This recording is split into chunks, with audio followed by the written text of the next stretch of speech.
बच्चों, कैसे हो आप सब लोग। तो मैं हूँ ज्योति गुप्ता। मैं लेकर आई हूँ कक्षा 8 की साइंस, जिसका चैप्टर है तीसरा। हमारे चैप्टर का नाम है संश्लेषित रेशे और प्लास्टिक। इस चैप्टर का ये दूसरा पार्ट है। पहला जो पार्ट था उसमें मैंने आधा चैप्टर कवर करा दिया है, ठीक है। इस वाले पार्ट में पूरा चैप्टर आपका हो जाएगा और जो तीसरा पार्ट आएगा उसमें आपके क्वेश्चन आंसर होंगे। तो चलिए अपनी क्लास शुरू करते हैं। पर शुरू करने से पहले एक इम्पॉर्टेंट बात है, वो भी सुन लीजिए। तो भाई इम्पॉर्टेंट बात ये है कि हमारे चैनल पे जो बम्पर गिफ्ट ऑफ़र चल रहा था उसकी डेट बढ़ाकर 15 अगस्त कर दी गई है। अब आप हमारे चैनल को हर दिन कम से कम 15 ग्रुप्स में शेयर करिए किसी भी प्लेटफॉर्म पे, और जिसके सबसे ज़्यादा शेयर होंगे उनके रैंकिंग के हिसाब से उनको ये प्यारे प्यारे गिफ्ट दिए जाएंगे। डिटेल में जानकारी को आप वीडियो के बाद में देख सकते हैं, जिसमें मैंने अच्छे से समझाया है। तो पहले अपनी ये वीडियो कंप्लीट करिए, उसके बाद में पूरी जानकारी दे दी जाएगी। तो उम्मीद है आपको सबको समझ में आ गया होगा। ये सब मैं पढ़ा चुकी हूँ, ठीक है। अगर आपने को पढ़ना है तो पढ़ लेना। तो हमको पढ़ना है पेज नंबर 35 से। तो चलिए शुरू करते हैं। संश्लेषित रेशों के गुणधर्म। ये कहते हैं, कल्पना करिए कि आज वर्षा का दिन है। आप किस प्रकार का छाता प्रयोग में लाएंगे और क्यों। संश्लेषित रेशे जो होते हैं अद्वितीय गुणधर्मों वाले होते हैं, जो इन्हें परिधान सामग्री हेतु लोकप्रिय बनाते हैं। मतलब ये कह रहे हैं, अगर वर्षा है तो आप कौन सा छाता लेके जाएंगे। रेशम का बना छाता लेके जाएंगे, रेशम के कपड़े वाला छाता, या कॉटन के कपड़े का छाता, या संश्लेषित रेशों से बना छाता। तो भाई आप ना कॉटन का लेके जाएंगे ना रेशम का लेके जाएंगे। आप कौन सा छाता लेके जाएंगे, जो संश्लेषित रेशों से बना हुआ है। इसीलिए इनमें अद्वितीय गुणधर्म है, मतलब इनके बहुत सारे गुणधर्म हैं जिनको हम गिन भी नहीं सकते। इसीलिए ये कैसे हैं, लोकप्रिय हैं, लोगों को पसंद हैं। ये जो होते हैं शीघ्र सूखते हैं, अधिक चलाऊ मतलब अधिक चलते हैं, कम महंगे होते हैं, आसानी से उपलब्ध होते हैं, रख रखाव में सुविधाजनक होती है, ठीक है। इनके ये सब गुण होते हैं। अब क्रियाकलाप दिया है 3.2। एक आकार के 2 कपड़े के टुकड़े लीजिए, प्रत्येक लगभग आधा मीटर वर्ग का हो। मतलब एक आकार के 2 टुकड़े लेने हैं, सेम आकार के, प्रत्येक लगभग कितना हो, आधा मीटर वर्ग का हो। इसमें से प्राकृतिक रेशों से निर्मित होना चाहिए। इनमें से एक मतलब प्राकृतिक रेशों से निर्मित होना चाहिए और दूसरा कैसा होना चाहिए, संश्लेषित रेशों से बना होना चाहिए। और इन टुकड़ों के चयन हेतु अपने माता पिता की मदद ले सकते हैं। मतलब इसके लिए अगर आपको नहीं समझ में आ रहा तो अपने मम्मी पापा से पूछ सकते हैं। 2 टुकड़ों को पृथक बीकरों या मगों में भिगोइए, जिनमें बराबर मात्रा में जल भरा हो। क्या करना है, जो हमारे टुकड़े हैं इनको अलग अलग जो बीकर हैं उनमें उनको डालना है, जिनमें क्या है, पानी है, मतलब उनको भिगोना है। 5 मिनट बाद क्या करना है, कपड़ों को पात्रों से निकाल लेना है। मतलब कि क्या करना है कि हमने कपड़े लिए हैं दोनों तरीके के और अलग अलग उनको पानी में डुबोया है। फिर 5 मिनट बाद हमको उनको निकाल लेना है। फिर क्या करना है, फिर उनको धूप में सुखाना है, ठीक है। फिर क्या करना है, प्रत्येक पात्र में पानी शेष रहे जल के आयतन की परस्पर तुलना करनी। फिर मतलब जो हमको 5 मिनट के लिए हमने भिगोया था, फिर हमको देखना है कि किसने पानी ज़्यादा सूखा है और किसने पानी कम सूखा है। ये हमको नोट करना है। फिर यहाँ पे कहते हैं, क्या संश्लेषित रेशे प्राकृतिक रेशों की अपेक्षा कम जल सोखते हैं। ये कह रहे हैं संश्लेषित रेशे जो होते हैं प्राकृतिक रेशों की अपेक्षा कम जल सोखते हैं। हाँ तो भाई ऐसा ही है। प्राकृतिक रेशे जो होते हैं कम जल सोखते हैं, इसीलिए वो जल्दी सूख जाते हैं। और फिर क्या वे सूखने में कम समय लेते हैं। हाँ, कम जल सोखेंगे तो कम सूखने में उनको कम समय लगेगा। फिर अब ये कहते हैं कि यह क्रियाकलाप आपको संश्लेषित कपड़ों के गुणधर्मों के बारे में क्या बताता है। तो ये हमको बताता है ये गुणधर्म कि प्राकृतिक रेशे जो होते हैं वो कम पानी लेते हैं धुलने में, ठीक है। धुलने में कम पानी लेते हैं और सूखने में भी बहुत ज़्यादा टाइम नहीं लगाते, जल्दी सूख जाते हैं। अपने माता पिता से इन कपड़ों के प्राकृतिक रेशों की तुलना में चिरस्थायित्व, जिसे टिकाऊपन कहते हैं, मूल्य और रखरखाव के विषय में जानकारी प्राप्त कीजिए। मतलब आपको अपने माता पिता से पूछना है कि इनका मूल्य वगैरह कैसा क्या है, कितने महंगे आते हैं, कितने सस्ते आते हैं। ये सब जानकारी आपको अपने माता पिता से प्राप्त करनी है, ठीक है ना। और मुझे भी बता देना, ठीक है, कैसे क्या आता है। और कमेंट कर देना, बता देना, कमेंट करके बताना है आपको, ओके। फिर अब आता है प्लास्टिक। प्लास्टिक क्या होता है। आप घर पर प्रतिदिन काम में आने वाली बहुत सी प्लास्टिक की वस्तुओं से परिचित होंगे। ये बात तो सही होगी, आपके घर में हज़ारों चीज़ें ऐसी होंगी जो प्लास्टिक की चीज़ें होंगी। इस प्रकार की वस्तुओं और उनके उपयोग की एक सूची बनानी है, मतलब आपको एक लिस्ट बनानी है। वो लिस्ट मुझे भी भेजना है कमेंट करके। फिर संश्लेषित रेशे की तरह प्लास्टिक भी एक बहुलक है। तो संश्लेषित रेशों की तरह प्लास्टिक भी क्या है, एक बहुलक है। सभी प्लास्टिकों में इकाइयों की व्यवस्था एक ही प्रकार की नहीं होती। मतलब ये कह रहे हैं सभी जो प्लास्टिक होते हैं वो एक ही प्रकार की नहीं होती, कुछ में रेखीय होती है ये जो व्यवस्था होती है, और कुछ में तिर्यकबद्ध होती है। तो इन्होंने ये जो देखिए यहाँ पे आपको दिखाया गया है, ये जो इन्होंने दिखाया है आप देख सकते हो। तो ये जो पहला ए वाला दिया गया है वो हमारी रेखीय है, और जो दूसरा वाला दिखाया है वो क्रॉसबद्ध है व्यवस्था। ठीक है, किसकी, प्लास्टिक की। आगे चलते हैं, आगे क्या कहते हैं ये, प्लास्टिक की वस्तुएं सभी संभव आकारों और साइजों में उपलब्ध हैं। ठीक है, मतलब प्लास्टिक की वस्तुएं जो होती हैं, जो उनको आकार चाहिए होता है उस आकार में उपलब्ध है हमारे मार्केट में। क्या आपको आश्चर्य नहीं होता कि यह कैसे संभव है? यह तथ्य है कि प्लास्टिक आसानी से सांचे में ढाला जा सकता है, अर्थात इसे कोई भी आकार दिया जा सकता है। मतलब प्लास्टिक जो होता है उसको पिघला कर हमको जो आकार चाहिए उनको आसानी से वो आकार में मिल जाती है। ठीक है, फिर ये कहते हैं किसी भी आकार में इसको ढाल सकते हैं। ठीक है, अर्थात इसे कोई भी आकार दिया जा सकता है। तो ये बात आप समझ गए। फिर ये कहते हैं प्लास्टिक का पुनः चक्रण हो सकता है, इसे पुनः प्रयुक्त किया जा सकता है, इसे रंगा जा सकता है, पिघलाया जा सकता है, इसे बेल कर चादरों में बदला जा सकता है, अथवा इसकी तारें बनाई जा सकती हैं। इसके विभिन्न प्रकार के उपयोग हैं। मतलब ये कहते हैं जो प्लास्टिक होती है, ठीक है, टूट गई कुर्सी, आपने कबाड़ वाले को दे दी, कबाड़ी ने क्या किया, उस प्लास्टिक की कुर्सी को जो जहाँ वो दूसरे कबाड़ी को बेच दिया। हमारे घर से जो कबाड़ी आते हैं वो जो बड़े बड़े कबाड़ी होते हैं, ठीक है, उनको बेच देते हैं। वो बड़े बड़े कबाड़ी क्या करते हैं, वो अलग अलग प्लास्टिक की चीज़ें अलग कर लेते हैं, बाकी चीज़ें अलग कर लेते हैं। ठीक है, तो उन प्लास्टिक की फैक्ट्रियाँ जो कबाड़ खरीदते हैं उनको बेच देते हैं। तो वो क्या, उनकी अलग अलग कंपनियाँ होती हैं, फिर वो क्या करते हैं, उन प्लास्टिक को गला कर उनकी दूसरी चीज़ें बना लेते हैं। ठीक है, पिघला कर, मतलब वो जो चीज़ थी यूज हो गई, हमारी ख़राब चीज़ यूज हो गई फिर से, मतलब फिर से उसकी एक नई चीज़ बन गई थी। इसीलिए उन्होंने कहा इसका पुनः चक्रण हो सकता है, मतलब पुनः इसको यूज कर सकते हैं। इसको रंगा भी जा सकता है, पिघलाया भी जा सकता है, ये भी मैंने बता दिया। अब ये कह रहे हैं इसको बेल कर, मतलब इसको बेल कर हम इसकी चादरें भी बना सकते हैं, और साथ में क्या बना सकते हैं, इसके तार भी बना सकते हैं। प्लास्टिक के तार भी आपने देखे होंगे। इसके कई सारे उपयोग हैं, जैसे कि इन्होंने प्लास्टिक की कुर्सी, बकेट, ग्लास और खिलौने वगैरह दिखाए हैं। अब पॉलीथीन बात कर रहे हैं, पॉलीथीन की। पॉलीथीन जो होता है पॉली प्लस एथीन से बना है। तो पॉलीथीन किससे बना है, पॉली प्लस एथीन से बना है।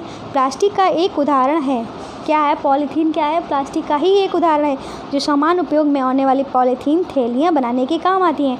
तो ये जो पॉलीथीन थैलियाँ हैं बनाने के काम आती हैं। ठीक है, ये जो पॉलीथीन होती है, पॉलीथीन थैलियाँ ही होती हैं जो सामान उपयोग में आती हैं। मतलब कि कोई सामान वगैरह लेना है तो पॉलीथीन बैग ले जाते हैं, तो वही पॉलीथीन थैलियाँ हैं। ठीक है, अब आप स्वयं प्लास्टिक के टुकड़े को मोड़िए। क्या आप प्लास्टिक के टुकड़े, मतलब प्लास्टिक की वस्तुएं सफलतापूर्वक मोड़ी जा सकती हैं? तो कुछ वस्तुएं ऐसी होती हैं जो हम उसको सफलतापूर्वक आसानी से मोड़ सकते हैं, पर कुछ वस्तुएं ऐसी होती हैं प्लास्टिक की जिनको अगर मोड़ेंगे तो वो टूट जाएंगी। ये कहते हैं आप देखेंगे कि कुछ प्लास्टिक की वस्तुएं सरलतापूर्वक मोड़ी जा सकती हैं, बल्कि कुछ मोड़ने पर, बल लगाने पर टूट जाती हैं, जो कि जैसे कि मैंने अभी बताया। जब हम एक प्लास्टिक की बोतल में गर्म जल डालते हैं तो वह विकृत हो जाती है, मतलब सिकुड़ जाती है। ठीक है, उसका जो उसकी आकृति होती है वो चेंज हो जाती है। प्लास्टिक जो गर्म करने पर आसानी से विकृत हो जाती है, सरलतापूर्वक मुड़ जाती है, वो कौन सी प्लास्टिक होती है, थर्मोप्लास्टिक। मतलब जो प्लास्टिक की बॉटल्स वगैरह जो होती हैं, ठीक है, वो कौन सी प्लास्टिक की होती हैं, थर्मोप्लास्टिक होती हैं। फिर पॉलीथीन और पीवीसी थर्मोप्लास्टिक के कुछ उदाहरण हैं। तो थर्मोप्लास्टिक के कुछ उदाहरण कौन कौन से, पॉलीथीन और पीवीसी। कौन से हैं, पॉलीथीन और पीवीसी। फिर से बोलो, पॉलीथीन और पीवीसी जो हैं वो थर्मोप्लास्टिक का उदाहरण है। इनका उपयोग खिलौने, कंघियों और विभिन्न प्रकार के पात्रों के बड़े पैमाने पर निर्माण हेतु किया जाता है। दूसरी ओर कुछ प्लास्टिक ऐसे हैं जिन्हें एक बार सांचे में डाल दिया जाता है तो उन्हें उसमें देकर गर्म नहीं किया जा सकता। अब ये कह रहे हैं कुछ प्लास्टिक ऐसे भी होते हैं जिनको हमने एक बार अगर किसी सांचे में डाल दिया, फिर उसको हम चाहें जितना गर्म करें ठीक है। फिर इन्हें उष्मा देकर गर्म नहीं किया जा सकता, फिर मतलब हम उसको गर्म नहीं कर सकते, ठीक है, उष्मा देकर गर्म नहीं कर सकते। ऐसी प्लास्टिक को क्या कहते हैं? थर्मोसेटिंग या थर्मोसेटिंग प्लास्टिक। क्या कहते हैं? Thermosetting plastic. उसके उदाहरण है बेकेलाइट, मेलामाइन, ठीक है, बेकेलाइट, मेलामाइन। अब इस प्लास्टिक को ये हम आपको बता दें, बेकेलाइट, मेलामाइन क्या होते हैं? जो हमारे स्विच वगैरह बनते हैं ये वही है। आप देखते हो कि जो भाई लाइट से डायरेक्ट कनेक्ट है, इनको हमेशा गर्मी मिलती रहती है, उष्मा मिलती रहती है, क्योंकि करंट इनको आती रहती है हमेशा, फिर भी ये पिघलते नहीं हैं, ठीक है। तो मतलब एक बार सांचे में ढल गए, ये पिघलते नहीं हैं, गर्म नहीं होते हैं, ठीक है। और ये क्या इन्हें बता रहे हैं? ये उष्मा और विद्युत के कुचालक हैं। मतलब कुचालक है तभी तो हमको करंट नहीं लगता, अगर ये सुचालक होंगे तो हमको भी करंट लग जाएगा छूने से। तो ये क्या होते हैं? विद्युत के कुचालक होते हैं। या बिजली के स्विच विभिन्न प्रकार के बर्तनों के हत्थे आदि के बनाए जाते हैं। मतलब हमारे जो बर्तन के हत्थे होते हैं, ठीक है, वो भी इसी के होते हैं, क्योंकि बर्तन गर्म हो जाता है लेकिन हमारा हत्था नहीं गर्म होता है, ठीक है। और फिर ये कहते हैं हत्थे बनाने में काम आता है। मेलामाइन एक बहुत उपयोगी पदार्थ है, बहुउपयोगी पदार्थ है। तो मेलामाइन जो पदार्थ बताया है उन्होंने थर्मोसेटिंग का, ये कह रहे हैं कि ये भी बहुत उपयोगी पदार्थ है। यह आग का प्रतिरोधक है तथा अन्य प्लास्टिक की अपेक्षा उष्मा को सहने की अधिक क्षमता रखता है। तो मेलामाइन जो है ये जो है आग का प्रतिरोधक है, मतलब आग भी इसका कुछ नहीं कर सकती है। और उष्मा सहने की इसमें यानी शक्ति जो होती है, मतलब इसको बहुत ज़्यादा गर्म करेंगे तो चाहे कुछ हो, बहुत ज़्यादा, बहुत मतलब अगर इसको पिघलाना है तो बहुत ज़्यादा टेम्परेचर चाहिए होगा, ठीक है। उष्मा सहने की बहुत ज़्यादा क्षमता होती है। यह फर्श पर टाइलें और रसोई के बर्तन, कपड़े बनाने के उपयोग में लिए जाते हैं। तो मतलब ये बर्तन बनाने में भी इसका उपयोग किया जाता है, ये जो मेलामाइन होता है। फर्श की टाइल्स भी बनाने के लिए इसका उपयोग किया जाता है, ठीक है। और जो आग का प्रतिरोध करते हैं। थर्मोप्लास्टिक और थर्मोसेटिंग प्लास्टिक के विभिन्न उपयोगों का प्रदर्शन किया गया है। मतलब ये जो स्विच थर्मोप्लास्टिक और थर्मोसेटिंग के कुछ पदार्थ, मतलब कुछ जो यूज हैं जो जिनका हम करते हैं वो दिया गया है। जैसे कि आप यहाँ पे एक बाउल देख सकते हैं, आप हैंडल देख सकते हैं, स्विच देख सकते हैं, प्लेट देख सकते हैं, ठीक है, ये बोर्ड देख सकते हैं, और ये बॉक्स है, ये प्लास्टिक जो हमारी तार जो हमारी वायर वगैरह में यूज होती है वो है, ठीक है। आगे चलते हैं। हाँ भाई थक जाते हैं बोलते बोलते। तो यहाँ पे है विकल्प पदार्थ प्लास्टिक। विकल्प पदार्थ कौन से? प्लास्टिक। आज यदि हम कोई खाद्य सामग्री, जल, दूध, अचार, सूखे मेवे आदि का संचयन करने की सोचे तो प्लास्टिक पात्र सबसे सुविधाजनक लगते हैं। मतलब अगर हमें कोई चीज़ भी रखनी है तो हमें सबसे ज़्यादा जो इजी लगता है वो हमें प्लास्टिक के बर्तन लगते हैं। इसका कारण है उनका हल्का भार, कम कीमत, अच्छा सामर्थ्य और उपयोग में आसान है। मतलब कि ये इतने सारे गुण होने के कारण ही हम इनका ज़्यादा यूज करते हैं। धातुओं की अपेक्षा हल्के होने के कारण प्लास्टिक का उपयोग कारों, वायुयानों, अंतरिक्षयानों में भी होता है। तो इनका उपयोग कार में भी करते हैं, वायुयान में भी करते हैं, अंतरिक्षयान में भी करते हैं। उपयोग की यह सूची असीमित है। यदि चप्पल, फर्नीचर, सजावट की वस्तुएं यदि गिनना प्रारंभ करें, मतलब ये चप्पल भी हमारी प्लास्टिक की होती हैं, फर्नीचर भी होते हैं, सजावट की वस्तुएं भी, ये कई सारी चीज़ें हैं जिनकी हम सूची बना सकते हैं। फिर अगला हमारा इन्होंने ए पॉइंट दिया है, प्लास्टिक अनभिक्रियाशील है। अनभिक्रियाशील है। तो प्लास्टिक हमारी क्या है? अनभिक्रियाशील है। मतलब एक होता है अभिक्रियाशील, ये हमारा क्या? अनभिक्रियाशील, मतलब इसकी अभिक्रिया नहीं हो सकती है। तो देखते क्या लिखा है। आप जानते हैं कि लोहे जैसी वस्तुओं को जब नमी और वायु में खुला छोड़ दिया जाता है तो उसमें क्या लग जाता है? जंग लग जाती है। परंतु प्लास्टिक जल और वायु से अभिक्रिया नहीं करते। मतलब प्लास्टिक को तुम कहीं भी रख दो भैया, उसमें जंग वगैरह आदि जो लग जाता है हमारे धातुओं में, वो कुछ नहीं लगता। मतलब उनका संचारण जो होता है आसानी से नहीं होता है। इसलिए इनका उपयोग जो होता है बहुत से रसायनों सहित विभिन्न प्रकार के पदार्थों के संचयन के लिए किया जाता है, ठीक है। इसलिए इनका उपयोग बहुत सारे पदार्थ जो होते हैं उनको रखने के लिए किया जाता है। अगला इन्होंने जो गुण बताया है, ये बताया है प्लास्टिक जो है हल्का, प्रबल, चिरस्थायी है। तो यहाँ पे क्या लिखा है? पूर्व काल में उपयोग में आने वाली बाल्टियों के बारे में आपने माता पिता और दादा दादी से बात करिए। मतलब पहले जो बाल्टियाँ यूज किया जाती थी उनसे अपने दादा दादी से बात करनी है, माता पिता से बात करनी कि पहले बाल्टियाँ कैसी होती थी, किस पदार्थ की बाल्टियाँ और मग आज उपयोग में लिए जा रहे हैं, मतलब अब कौन से यूज किए जा रहे हैं, प्लास्टिक पात्रों का उपयोग में लाने में क्या लाभ है, क्यों कि उनकी प्लास्टिक बहुत हल्की और चिरस्थायी, मतलब क्यों यूज किया जाए। पहले क्या होता था कि बाल्टियाँ जो होती थी या तो पीतल की होती थी, या तो लोहे की होती थी, या तो स्टील की होती थी, मग भी ऐसे ही होते थे। पर अब क्या है, बाल्टियाँ जो हैं वो प्लास्टिक में कन्वर्ट हो गई हैं। लोग अपने घरों में प्लास्टिक की बाल्टियाँ प्लास्टिक के मग वगैरह यूज करने लगे हैं, ठीक है।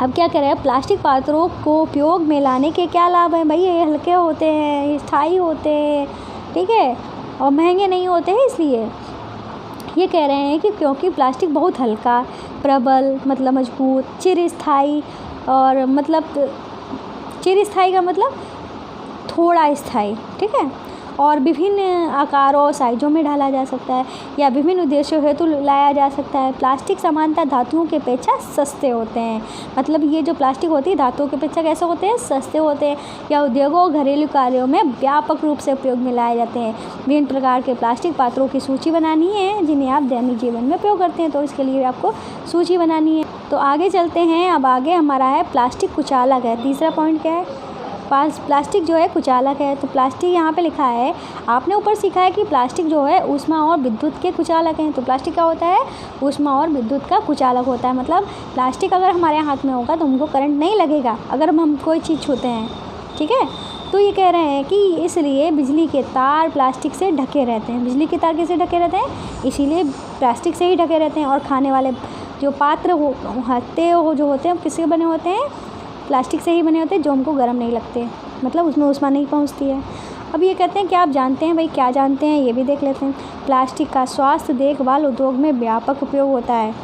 इसके उपयोग से मतलब स्वास्थ्य देखभाल जो उद्योग हो, मतलब चिकित्सा क्षेत्र में भी इसका उपयोग काफ़ी होता है।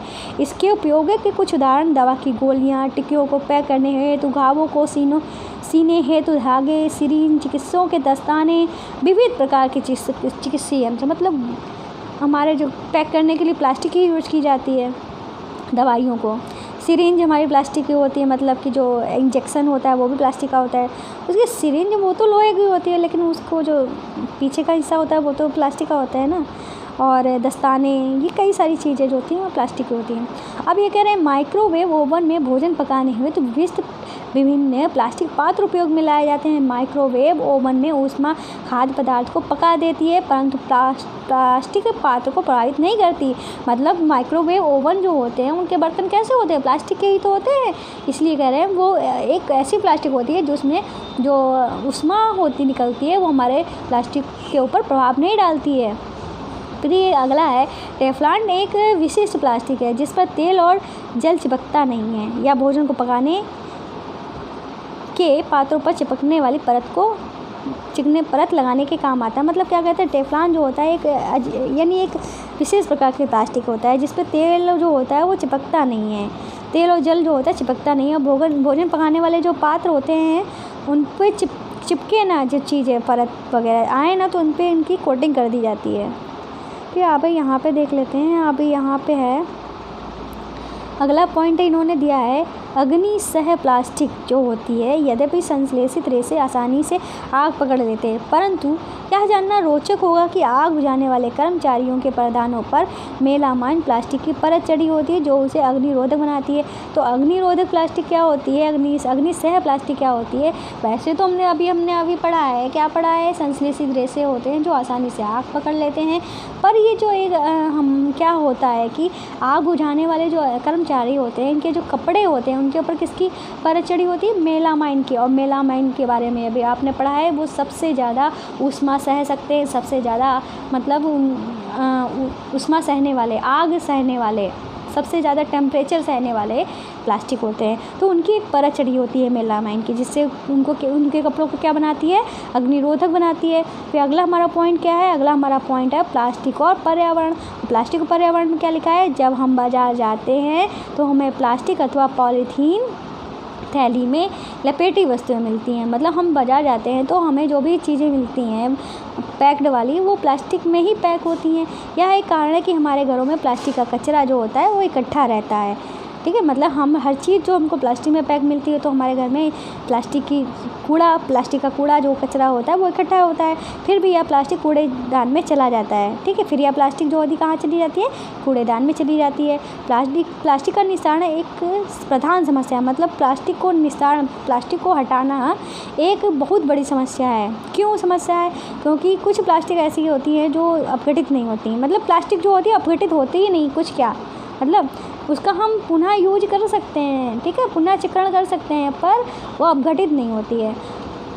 इसलिए पदार्थ जो प्राकृतिक प्रक्रिया जैसे जीवाणु की क्रिया द्वारा अपघटित हो जाता है, जैव निम्नीकरण कहलाता है। मतलब जो पदार्थ प्राकृतिक प्रक्रिया, मतलब कि जो पदार्थ किसी जीवाणु आदि के द्वारा अपघटित हो जाता है, उनको हम क्या कहते हैं, जैव निम्नीकरण कहते हैं। और पदार्थ जो प्राकृतिक प्रक्रियाओं द्वारा सरलता से विघटित नहीं होता, मतलब जिनको प्राकृतिक प्रक्रियाओं द्वारा विघटित नहीं कर सकते, उनको क्या कहते हैं, जैव अनिम्नीकरणीय कहते हैं। क्या कहते हैं, जैव अनिम्नीकरणीय, मतलब उसको हम अपघटित नहीं कर सकते। अब इन्होंने एक सारणी दी है, देखते हैं वो सारणी क्या है। अपशिष्ट के प्रकार, ठीक है, क्या है, अपशिष्ट के प्रकार। तो इसमें दिया है सब्जी और फलों के छिलके, और अप्रहासित होने में लगने वाला समय, मतलब खराब होने में लगने वाला समय। अप्रहासित मतलब कि बिल्कुल अपघटित होने में लगने वाला समय 1 से 2 सप्ताह। और कैसे ये जो पदार्थ की प्रकृति क्या कहलाती है, जैव निम्नीकरण। मतलब जो अपघटित हो जाता है वो जैव निम्नीकरण कहलाता है। ऐसा ही इन्होंने बताया है कागज़ जो होता है 10 से 30 दिन में अपघटित हो जाता है, ठीक है, ये भी जैव निम्नीकरण है। सूती कपड़ा हमारा कैसा है, प्राकृतिक है ना, तो इसको 2 से 5 महीने लगते हैं, ये भी जैव निम्नीकरण कहलाता है। लकड़ी जो होती है वो भी हमारी प्राकृतिक है, इसको 10 से 15 वर्ष लगते हैं, ये भी जैव निम्नीकरण कहलाता है। ऊनी वस्त्र, ये भी हमारा प्राकृतिक है, इसको लगभग 1 वर्ष लग जाता है, ये भी हमारा जैव निम्नीकरण है। टिन, एल्युमिनियम और अन्य धातुओं के डिब्बे, इनको 100 से 500 वर्ष लग जाते हैं, ये भी प्राकृतिक हैं, ये भी ये जैव अनिम्नीकरणीय कहलाता है। क्यों अनिम्नीकरणीय कहलाता है? क्योंकि उनको बहुत ज़्यादा टाइम लग रहा है, ठीक है, बहुत ज़्यादा टाइम लग रहा है, 100 से 500 वर्ष, इसीलिए इन्होंने अनिम्नीकरण बोला है। और प्लास्टिक थैलियाँ, इनको भी कई वर्ष लग जाते हैं, बहुत सारे वर्ष, 500 से भी ज़्यादा, तो इसलिए क्या कहलाते हैं, जैव अनिम्नीकरण। मतलब जिनको बहुत सारे 100 से वर्ष से ज़्यादा लग रहे हैं टाइम अपघटित होने में, तो वो हमारा किस में आ जाएगा, जैव अनिम्नीकरण कहलाएगा, ठीक है। तो इस तरीके से आप समझ गए होंगे, ठीक है। अब आगे चलते हैं, तो आगे है हमारा, क्योंकि प्लास्टिक जो होती है अपघटित होने में कई वर्ष लेता है, या पर्यावरण हितैषी नहीं है, मतलब पर्यावरण के लिए अच्छा नहीं है, या पर्यावरण प्रदूषण का कारण बनता है। मतलब पर्यावरण के जो प्रदूषण है उसको बढ़ाने में ये एक कारक है। इसके अतिरिक्त जब इस संश्लेषित पदार्थ को जलाया जाता है तो पूर्णतः जलने में लंबा समय लेता है। इस प्रक्रिया में भारी मात्रा में विषैली धूम उत्सर्जित कर पर्यावरण प्रदूषित करता है। मतलब ये कभी अगर बाई चांस जल भी जाता है तो ये क्या करता है, विषैली गैसें जो होते हैं निकालता है, जो हमारे पर्यावरण को क्या करता है, प्रदूषित करता है। तो अब इसके समाधान के लिए कह रहे हैं, इसका समाधान कैसे किया जाए, तो आइए देखते हैं।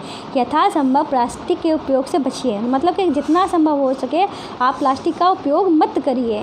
कपास या जूट के बने थैलों का प्रयोग करिए, और जैव निम्नीकरण और जैव अनिम्नीकरण अपशिष्ट को अलग इकट्ठा करिए और इनका अलग निस्तारण करिए। मतलब जो आसानी से अपघटित हो जाए उनको अलग करिए, और जो आसानी से अपघटित ना हो पाए उनको अलग करिए। मतलब अलग अलग आपको कूड़ा इकट्ठा करना है। इसे अपने घरों पर व्यवहार में लाइए, मतलब आपको ये डेली करना है, अपने व्यवहार में इसको शामिल करना है। कुछ और तरीके भी सुझाइए जिनके द्वारा आप प्लास्टिक पदार्थों का उपयोग को कम करने में सहयोग दे सकते हैं। मतलब कुछ भी और आपको सोचना चाहिए कैसे आप इनका उपयोग जो है वो कम कर सकते हैं। अब ये कहते हैं प्लास्टिक अपशिष्ट को पुनः चक्रित करना बेहतर होगा। मतलब प्लास्टिक को क्या करते हैं, प्लास्टिक का जो अपशिष्ट है उसको हम पुनः चक्रित करना बेहतर होगा। मतलब हम पुनः उसको चक्रित करें, मतलब फिर से उसको यूज में लाएँ पिघला के। अधिकांश थर्मोप्लास्टिक पुनः चक्रित किए जा सकते हैं। मतलब ये कह रहे हैं अधिकांश जो प्लास्टिक होती है, थर्मोप्लास्टिक जो होती है, उनको हम पुनः चक्रित कर सकते हैं। जिन वस्तुओं का पुनः चक्रण किया जाता है उनकी सूची बनाइए। फिर कहते हैं पुनः चक्रण के समय कुछ रंग प्रदान करने वाले अभिकर्मक मिला दिए जाते हैं। मतलब पुनः चक्रण के समय क्या होता है, रंग करने वाले जो अभिकर्मक होते हैं वो मिला देते हैं, जिससे क्या उन्हें कलर आ जाता है। इसे पुनः चक्रित सामग्री का उपयोग विशेष रूप से खाद्य पदार्थों के संचयन हेतु सीमित हो जाता है। एक उत्तरदायी नागरिक के रूप में 5R सिद्धांत को याद रखिए। तो 5R सिद्धांत क्या है, ये उन्होंने कहा है उत्तरदायी नागरिक के लिए, मतलब एक जिम्मेदार नागरिक के लिए ये 5R मतलब जो 5 सिद्धांत है वो याद रखने जरूरी है। पहला क्या है, उपयोग कम करिए। किसका, 5R का मतलब जो भी चीज़ बताई है उन्होंने R से, वो सारी R से हैं। Reduce, reuse, recycle, recover, refuse. तो इसीलिए इसको इन्होंने क्या नाम दिया है, 5R नाम दिया है। तो उपयोग कम करिए किसका, ये सब चीज़ें प्लास्टिक के लिए बोली जा रही हैं। उपयोग कम करिए प्लास्टिक का, पुनः उपयोग करिए प्लास्टिक का, पुनः चक्रित करिए प्लास्टिक का, पुनः प्राप्त करिए प्लास्टिक को, और उपयोग ना करिए प्लास्टिक को। मतलब reduce, reuse, recycle, recover, refuse. ठीक है, ये करें, इस प्रकार की आदतें विकसित करिए जो पर्यावरण को पर्यावरण के हितैषी हो। मतलब जो पर्यावरण को चाहते हैं हमारा पर्यावरण साफ़, सुंदर, स्वच्छ रहे, उनके लिए ये बात बोली गई है। जो नहीं चाहते उनकी बात ही अलग है। अब ये कहते हैं, क्या आपने ऐसा कचरे का ढेर देखा है जहाँ पशु, विशेष रूप से गायें, कचरा खा रही हैं? खाद्य अपशिष्ट खाने के प्रक्रम में ये पशु पॉलीथीन की थैलियाँ और खाद्य पदार्थों के रैपर निकल लेते हैं। मतलब क्या होता है, कभी कभी हमने कचरा हम इस तरीके से हर जगह, यही इसीलिए तो बताया गया है कि जो अपघटित होने वाला कचरा है वो अलग करो, जो अपघटित होने वाला कचरा अलग होता है वो अलग करो, फिर दोनों को अलग अलग फेंको। यानी सिस्टम भी ऐसा होना चाहिए कि 2 बॉक्स बने होने चाहिए, अपघटित वाला अलग, ठीक है, जो एक में जहाँ सब लोग अपना कूड़ा फेंकते हैं, तो प्लास्टिक के लिए अलग होना चाहिए, अपघटित होने वाले के लिए अलग होना चाहिए। तो क्या करना चाहिए, फिर लोग उसी हिसाब से उसमें कूड़ा फेंकें, ठीक है। और इधर उधर कूड़ा फेंकने की तो नौबत ही ना है, लेकिन लोग इधर उधर कूड़ा फेंक देते हैं। तो क्या करते हैं, जो जानवर, गाय वगैरह होती है, कचरा जब मतलब अपने खाने का सामान ढूंढते हैं, तो खाने के साथ साथ वो प्लास्टिक वगैरह भी खा जाती हैं, ठीक है। ये पॉलीथीन जो थैलियाँ, खाद्य पदार्थों के रैपर जो होते हैं वो निगल लेते हैं। क्या आप इनके परिणामों की कल्पना कर सकते हैं? प्लास्टिक पदार्थ इन पशुओं के श्वसन तंत्र में कंठरोध उत्पन्न कर देते हैं। क्या उत्पन्न कर देते हैं? कंठरोध उत्पन्न कर देते हैं, और अथवा आमाशय में एक अस्तर बनाते हैं, अतः अंततः उनकी मृत्यु का कारण बन जाते हैं। मतलब ये खा के क्या बन जाते हैं, उनकी मृत्यु हो जाती है। लापरवाही से इधर उधर फेंकी गई पॉलीथीन की थैलियाँ नालियों को रोक देती हैं। मतलब नालियों पर फंस गई तो उनका कूड़ा बड़ा इकट्ठा होने लगता है। कभी कभी हम बहुत अधिक लापरवाही दिखाते हैं और चिप्स, बिस्कुट, अन्य पदार्थों के जो रैपर होते हैं कहाँ फेंक देते हैं? सड़क पर फेंक देते हैं, उद्यानों में फेंक देते हैं, पिकनिक वाले स्थानों पर फेंक देते हैं। क्या हमें ऐसा करने से पहले सोचना नहीं चाहिए? तो बिल्कुल सोचना चाहिए हमें हर चीज़। ये भैया मोदी जी इसीलिए तो सब कुछ कर रहे हैं, स्वच्छ करो, स्वच्छता अभियान चला रहे हैं इसीलिए, ठीक है। और एक उत्तरदायी नागरिक के रूप में क्या आप सुझाते हैं कि जिससे सार्वजनिक स्थल स्वच्छ और प्लास्टिक मुक्त रहे? तो भाई हाँ, ऐसा बिल्कुल करना चाहिए जहाँ हमारा पर्यावरण जो स्वस्थ और स्वच्छ रहे। फिर अभी कुछ इंपॉर्टेंट पॉइंट हैं, रेशा विवेक इन्होंने कुछ लिखा है, देखते हैं क्या है। प्लास्टिक की थैलियाँ जलाशयों में अथवा सड़क पर नहीं फेंकनी चाहिए। क्या?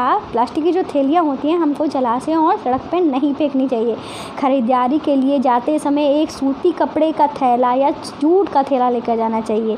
प्लास्टिक पदार्थों का उपयोग कम से कम करना चाहिए। उदाहरण के लिए प्लास्टिक के स्थान पर स्टील के बने भोजन के डिब्बे का प्रयोग करना चाहिए। फिर अब यह क्या कहते हैं और उन्होंने आपने क्या सीखा? अब इम्पोर्टेंट बात, यहाँ पे कुछ इम्पोर्टेंट पॉइंट्स हैं वो भी देख लेते हैं। संश्लेषित रेशे और प्लास्टिक प्राकृतिक रेशों की भांति बहुत बड़ी इकाइयों में निर्मित होते हैं जो बहुलक कहलाते हैं। क्या कहते हैं? संश्लेषित रेशे और प्लास्टिक जो होते हैं प्राकृतिक रेशों की भांति बहुत बड़ी इकाइयों में निर्मित होते हैं जो क्या कहलाते हैं? बहुलक कहलाते हैं। बहुलक अनेक छोटी इकाइयों से निर्मित होते हैं, जबकि प्राकृतिक रेशे पौधों और पशुओं से प्राप्त होते हैं। संश्लेषित रेशे पेट्रो रसायनों के रासायनिक प्रक्रमण से प्राप्त होते हैं। प्राकृतिक रेशों की भांति इन रेशों को भी कपड़ों के रूप में बुना जा सकता है। संश्लेषित रेशों का उपयोग घरेलू वस्तुओं जैसे रस्से, बाल्टियाँ, फर्नीचर आदि से वायुयानों, जलयानों, अंतरिक्ष यानों, स्वास्थ्य सेवा आदि उच्च विशेषता वाले उपयोगों में किया जा सकता है। संश्लेषित रेशों के बृहत निर्माण हेतु उपयोग में लिए गए रसायनों के प्रकार के आधार पर उन्हें रेयॉन, नायलॉन, पॉलिएस्टर, एक्रिलिक नाम दिए गए हैं। विभिन्न प्रकार के रेशे अपनी प्रबलता, जल अवशोषण क्षमता, चहन प्रकृति, चिरस्थायित्व आदि गुणों में परस्पर भिन्नता रखते हैं। आज प्लास्टिक के बिना जीवन की कल्पना नहीं की जा सकती। चाहे घर हो या बाहर, प्लास्टिक अभी हर ओर है। प्लास्टिक द्वारा उत्पन्न अपशिष्ट पर्यावरण हितैषी नहीं है। जलाने पर ये विषैली गैसें उत्पन्न करते हैं। भूमि पर डाल देने से इन्हें अपभ्रष्ट होने में कई वर्ष लग जाते हैं। ऐसा इनकी जैव अनिम्नीकरण प्रकृति के कारण होता है। हमें आवश्यकता है कि संश्लेषित रेशों और प्लास्टिक का उपयोग इस प्रकार करें कि हमें उनके अच्छे गुण का आनंद ले सकें और साथ ही सजीव मनुष्यों के पर्यावरणीय संकट को न्यूनतम कर सकें। तो इस तरीके ये चीज़ें जो थे हम पढ़ चुके थे, इसलिए मैंने थोड़ा जल्दी पढ़ लिया और मुझे अंदर से आवाज़ आ रही है, इसलिए मैंने और भी जल्दी पढ़ लिया। तो भाई जाने से पहले एक इम्पॉर्टेंट बात है, चैनल को सब्सक्राइब कर देना, शेयर कर देना, लाइक कर देना, यही हमारी गुरु दक्षिणा है। और जाने से पहले एक और इम्पॉर्टेंट बात है, वो सुनकर जाइए, ठीक है। तो भाई उम्मीद है आपको जो चैप्टर है वो अच्छे से समझ में आया होगा। अब बात करते हैं अपनी गुरु दक्षिणा की। तो गुरु दक्षिणा में आपको क्या करना है, हमारे चैनल को सब्सक्राइब करना है, ठीक है। अगर सब्सक्राइब कर लिया है तो भाई लाइक तो ज़रूर कर देना। वीडियो पसंद तो आया ही होगा। लाइक करने के साथ साथ आपको हमारे चैनल को शेयर करना होगा, ठीक है। सब्सक्राइब कर दिया है तो हमारे चैनल को शेयर कर दीजिए। यही हमारी गुरु दक्षिणा है। किसी तरह का कोई पैसा नहीं मांग रहे, कुछ भी नहीं मांग रहे, बस क्या कह रहे हैं कि आप हमारे चैनल को लाइक करिए, शेयर करिए, ठीक है। और आपके जो फ्रेंड्स हैं, आपका जो ग्रुप सर्कल है, जो आपके जानने पहचानने वाले ऐसे लोग जो 3rd से लेकर 12th क्लास में हैं, उनको आप शेयर कर सकते हैं। हमारे चैनल पर सारी क्लासेज होंगी, आप उनको बता दीजिए, ठीक, शेयर कर दीजिए। यही हमारी गुरु दक्षिणा है। और बात करते हैं अपने बम्पर ऑफ़र की। तो बम्पर ऑफ़र में क्या है, आपके लिए खुशखबरी भी है। वो ये है, अभी तक 30 जुलाई तक के लिए ऑफ़र चल रहा था, पर लॉकडाउन भी बढ़ रहा है कोरोना केस के चक्कर में। तो अब लॉकडाउन के साथ साथ ये जो हमारा ऑफ़र है, बम्पर जो ऑफ़र है, उसको भी थोड़ा शिफ्ट करना पड़ेगा। तो ये मैंने 15 अगस्त तक के लिए कर दिया है। तो इसमें आपको क्या करना है कि हर दिन कम से कम 15 ग्रुप्स में आपको शेयर करना है, ठीक है। 15 से कम करेंगे तो आप रैंकिंग में नहीं आएंगे, 15 से ज़्यादा करेंगे तो आप रैंकिंग में आएंगे। और जो टॉप 10 लोग होंगे, 10 लोग होंगे, उनको ये गिफ्ट जो हैं प्रोवाइड किए जाएंगे बिल्कुल फ्री में। किसी तरह का कोई पैसा नहीं लगेगा। बस आपको इतना करना है कि 15 से ज़्यादा लोगों को हर दिन ग्रुप्स में शेयर करना है।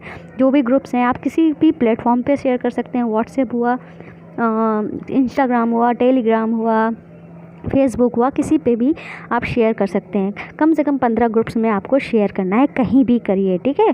तो आप अगर पाना चाहते हो तो हमारे चैनल को शेयर करना ना भूलिए। और आगे चलते हैं तो आपको बता दें, हमारा चैनल जो है, आप इस पे जाएंगे तो आपको प्लेलिस्ट दिखेगी। प्लेलिस्ट में आपको सारे जो चैप्टर हैं, सारे आपको सब्जेक्ट वाइज सारे चैप्टर जो होंगे वो इसमें मिल जाएंगे। अगर आपको कोई भी विषय का चैप्टर पढ़ना है किसी भी क्लास का, तो आपको वो इसमें आसानी से मिल जाएगा। जब आप चैनल पे जाएंगे तो आपको चैनल में जाने के बाद हमारे 3 और चैनल मिलेंगे। पहला है जोजस किड्स मस्ती, जोजस क्राफ्ट ज्वेलरी और जोजस क्राफ्ट। इनको भी सब्सक्राइब करना होगा। इन चैनल्स में क्या है, आइए देखते हैं। तो ये हमारा है जोजस क्राफ्ट ज्वेलरी, जिसमें ये सारे क्रिएटिव चैनल हैं। जोजस क्राफ्ट ज्वेलरी हमारा ऐसा चैनल है जिसमें आप घर बैठे सुंदर सुंदर प्यारी प्यारी ज्वेलरी बना सकते हो, बहुत ही कम समय में, बहुत ही आसानी से।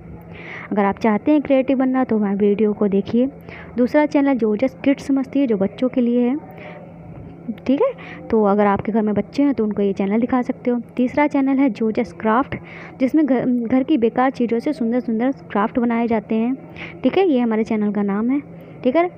ये सब पुरानी शादी के कार्ड वगैरह हैं, टिश्यूज़ वगैरह हैं, इनसे बनाए गए हैं। अगर आप क्रिएटिव बनना चाहते हैं, ठीक है, तो हमारे इन चैनल्स को भी सब्सक्राइब कर लीजिए।